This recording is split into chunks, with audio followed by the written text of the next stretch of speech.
ফেসবুকে এমন একটা সেনসিটিভ নিয়ম রয়েছে, যদি আপনি ওই নিয়মটা না মেনে ফেসবুকে কাজ করেন, আপনি জিন্দেগিতেও ফেসবুক থেকে একটা টাকা কিন্তু ইনকাম করতে পারবেন না। তো ওই নিয়মটা কি আমরা এক নজরে কিন্তু দেখে নিব, ভিডিওটি সম্পূর্ণ কন্টিনিউ করবেন। তো নিয়মটা জানার জন্য আপনি কি করবেন, প্রথমে চলে আসবেন, আপনার ফেসবুক থাকবে এইখানে। তো পেজ হলে পেজে চলে আসবেন, প্রোফাইল হলে আপনি প্রোফাইলে এখানে চলে আসবেন। তো এখানে চলে আসার পরে এখান থেকে দেখতে পাবেন এই যে আপনার প্রোফাইল আইকন থাকবে, আপনি কি করবেন, এইখানে একটা ক্লিক করবেন।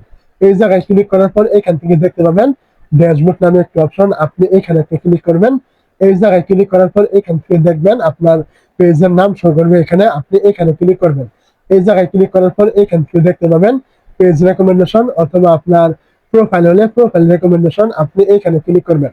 এই জায়গায় ক্লিক করার পর এখান থেকে আপনি দেখতে পাবেন এই যে আপনার রেকমেন্ডেশন নামে একটা অপশন, আপনি এইখানে একটা ক্লিক করবেন। যখন আপনি এই জায়গায় ক্লিক করবেন, এখান থেকে নিচের দিকে চলে আসবেন এবং আপনি এখান থেকে দেখতে পাবেন এই যে sensitive or low quality content.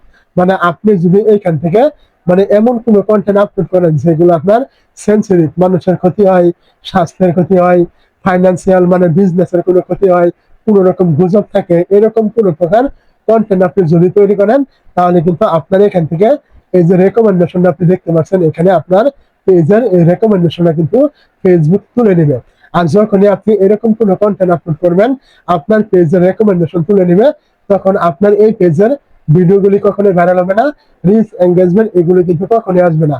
আজ আপনি এখান থেকে কখনোই মনিটাইজ কিন্তু পাবেন না। অবশ্যই কথাটা মনে রাখবেন, এই টাইপের ভিডিও আপনি কখনোই আপনার পেজ বা প্রোফাইলে আপলোড করবেন না।